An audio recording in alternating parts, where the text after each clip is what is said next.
Hi, my name's Phil. I like talking about politics, and in this video, Donald Trump is trying to sue someone for Labour volunteers helping Harris's presidential campaign. Keir Starmer insists that he can still have a good relationship with Trump were he to become president. In reality, I suspect not, but I don't think it's down to this. He wasn't going to anyway. But the details of the complaint actually invite another question. If any Labour staffers volunteering in the United States are breaking US electoral law, then Nigel Farage definitely did. Why wasn't it an issue for him?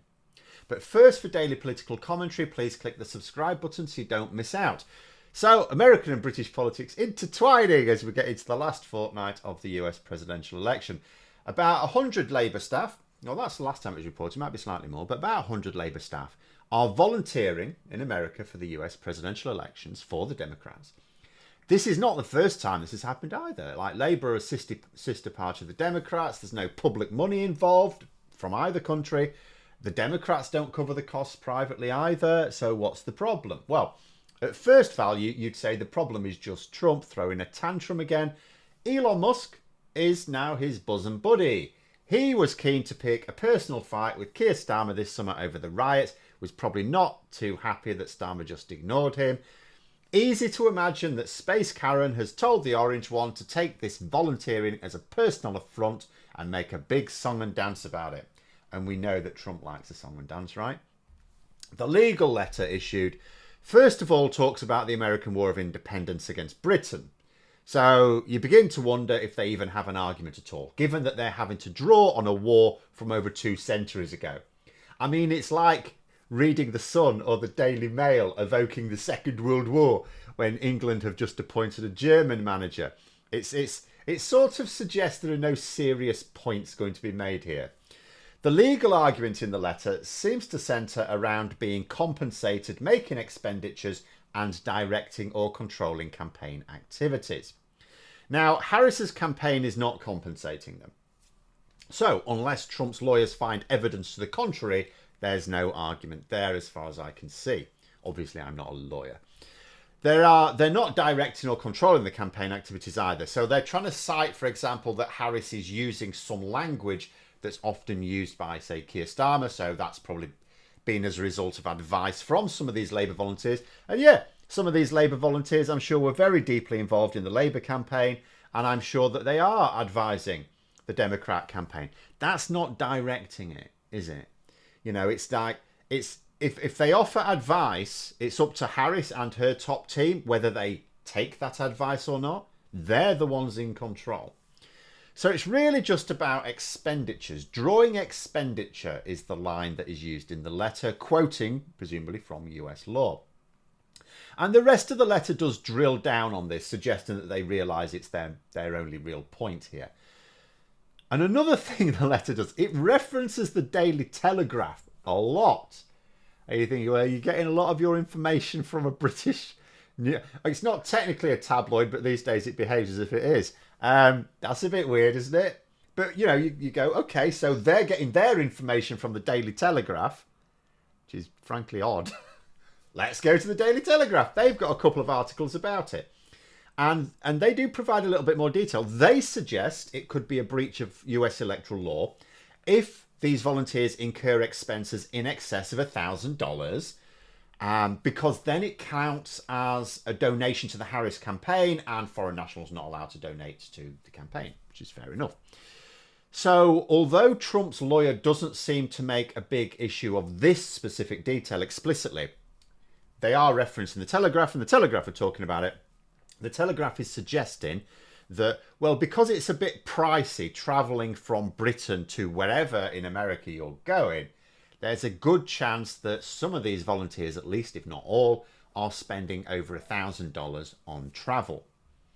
However, and the Telegraph, of course, doesn't explore this, I would be thinking, so what classes as drawing an expenditure? Now, like I say, I'm not a legal expert in any country, much less America. But drawing an expenditure, I mean, surely that just means from the campaign. It doesn't automatically follow that anything that they pay out entirely for their own purposes counts. You know, after all, the travel is not part of the campaign themselves. Them travelling from Britain to America, that's not part of the campaign. They're not campaigning on the flight. They're not going around all the other passengers going, are you an American citizen? Vote Harris. So that's just getting to America. Now, I could accept that once you're in the sort of general area, you're in your accommodation. If you do any travel as part of the campaign, you're travelling to another venue or something like that, or travelling to an area to go out door knocking, I could appreciate that that might be it. It may still not, but it might. I could understand that that would be it. But I don't know. What I do know is this particular point is not addressed by either the Telegraph, who are obviously not interested in balance, or Trump's legal letter, which is, of course, likewise. No legal letter is interested in a balanced argument. They're interested in their side's argument. That's understandable. So obviously, I don't know how this legal action will go. I just would find it odd that you would have to class as a campaign expense travelling from your home, wherever in the world it is, to the country you're going to campaign in. Again, because that's not part of the travel for the campaign. What I do know, however, without being a legal expert, is that if any of these Labour volunteers has actually broken US electoral law, how come this practice has been going on for a long time without any fuss? This isn't the first year this has happened. And more to the point, what about the way Nigel Farage supported Trump in the 2016 election, at the very least, in a way more involved capacity, with a lot more money involved? In fact, let's just go down these 3 points, again, raised in the letter. First was being compensated. Now, it is, of course, possible that Farage supported Trump's campaign without any fees being paid. We know that he was compensated by various wealthy donors, just as his more recent trips to the US have. Did any of this put money into his pockets that were payments for his time? Second, this $1,000 limit. Now, Farage was not travelling to America economy class. So if you're going to count the cost of getting from Britain to America, then Farage's plane ticket would have blown that $1,000 limit out of the water. So also, the Labour volunteers are being hosted by Democrat volunteers, so there's no accommodation costs. But Farage was staying in posh hotels. Now, it doesn't matter which wealthy donor paid for that stay. That was also way over $1,000. Remember, Farage recently claimed that he racked up £32,000, which is a bit over $41,000, just to visit America to try and grab a photo op with the orange one earlier this year after his first assassination attempt. A photo op he never got, by the way. That's what he put down in his own expenses form, £32,000 that it cost him to send him to America, swan around for a little bit, stay in posh hotels. So how much would it have cost for Farage to have been on the campaign trail for way more than a few days at a time? Why wasn't he prosecuted? Why wasn't Trump's campaign fined? And then the third thing, directing activities. Now, a bit of a stretch maybe, but Farage actually gave speeches at Trump's rallies, with Trump right next to him and introducing him. But, did Farage write his own speeches? Because unless there's evidence that Trump's team actually produced the speech and he just read it out like a parrot, wouldn't that amount to Farage directing at least some of the campaign? Because he'd be saying some things in this campaign that's part of the campaign, that's entirely his own work and hasn't been vetted by Trump's team beforehand.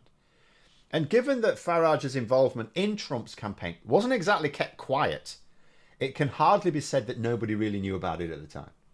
In fact, it's a good job for Trump that he's not interested in using Farage this time for whatever reason, because it would be a little bit embarrassing if they were having a pop at some unknown British volunteer, maybe spending $1,000 to campaign in the US if Trump actually had an actual member of a foreign parliament doing so for way over $100,000. But this is still what happened back in 2016. I'm not hearing that the law only came into effect since then. But finally, so however this legal case turns out, you could well imagine, well, this is going to cause a bit of tension between Starmer and Trump should the orange one win, right? So will this be considered a bit of a bad move on Labour's part? Well, the Tory press will say so, and so will the Tories. In reality, really, no. First of all, it's worth considering just how much Starmer would really have, how much chance he would have of steering Trump away from at least his international batshit ideas. Obviously, Starmer is not going to make Trump see the light and go, actually, you should govern in a totally different way. It's not going to happen. But even internationally, can he steer Trump down better paths? As I discussed, I mean, Boris Johnson. So the last time Trump was president, Boris Johnson was prime minister. There was overlap there. Whilst Boris Johnson was prime minister, and of course he was happy to align himself with Trump on pretty much anything, and yet Trump still applied economic sanctions to the UK because he had a bad day. He raised tariffs on us just because he had a bad day, right? Boris Johnson couldn't steer him away even from that, right? And Trump, you know, it wasn't something he desperately needed to do. He could have given the UK, because he was applying it to Europe, he could have given the UK a pass if Boris Johnson were able to steer him. If Boris Johnson couldn't steer him, and he's Britain Trump, what chance has Starmer got? None. As I discussed at the weekend, Trump is talking of kicking off a major trade war with basically the entire world, right? I suspect not Russia. Especially focused on China. Now, the only people stopping that are those in Trump's inner circle, assuming he hires anyone with a brain this time. So by far and away, the best thing for the UK national interest is that Trump does not become president, and that our Prime Minister, yes, has to observe standard diplomatic behaviour towards the man who might well be the next US president, but it would be madness to block any attempts to help Harris win, because that's what it would be. Remember, Starmer isn't helping Harris. He's just not blocking the help. Because the best possible, according to actual UK officials, I talked about this at the weekend, the best possible outcome of a Trump presidency, the best case scenario is still bad for the UK. And they say the worst case scenario is catastrophic. That's the word they used. And remember, Labour aren't behind the volunteering directly. We know they're sort of coordinating, they're facilitating it. But the organiser isn't even working for the Labour Party. They did do, they're not anymore. Labour aren't paying anything towards it. The Democrats aren't paying anything towards it. The volunteers are Labour staff, but they're taking annual leave, so it's, you know, their own time, and they're spending their own money to do it. But Trump will be uncontrollable in the White House, from our point of view, probably from anyone's point of view. I mean, if he listens to anyone, it will be raging autocrats. It will not be a straight-laced lawyer, right? So there's no reason to suppose appeasing Trump on every little thing will do anything of any use for the UK at all. But there we are. Those are my thoughts. Let me know yours in the comments below. If you enjoyed the video, please click the like button. And if you'd like to support the channel further, you can join for memberships. Thanks for watching. Until next time, I'll see you later.